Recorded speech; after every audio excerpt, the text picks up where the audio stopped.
Operasyona şerê dawî ya tunekirina terorê li Baghozê dawîtirîn deverên Daişê li Rojhilatê Çemê Firatê berdewam dike. Operasyon hîn di qunaxa xelaskirina sivîlan de ye û li gorî fermandarên Hesedê got roja çarşemê 3000 sivîl û malbatên Daişê hatin derxistin. Di nav wan de hejmareke çekdarên Daişê yên got xwe radestî destê Hesedê kirin. Berpirsê ofîsa ragihandina Hesedê Mustafa Balî agahiyên giring li derbarê vî mijarê de da dengê Amerîka.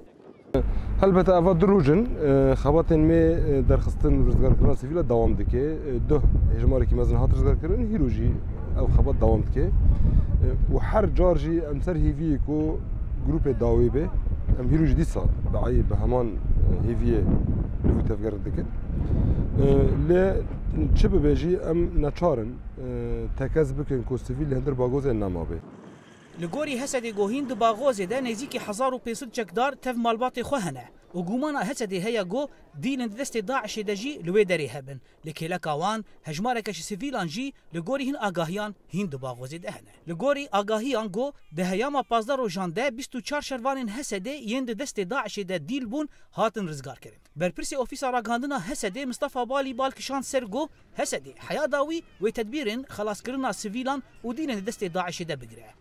آگاهی که هنر بحثا نواری 1000 حتی 1500 شتا تکرن لچاوا سیویل آگاهی من نه تام راست بون و هنک سورپریز درکتن ممکنه دوی چارچوبه لشکری دیس هنک سورپریز هبن ممکنه شرکی پر دجوار ام لبرانبر و روبرو ویرا بمینن آمادهکاری بین سروی اساسی هنه Hesedê niha li Baghozê amadekariyên şerê dawî dike got wê Daişê li Rojhilatê Çemê Firatê bi temamî tune bike.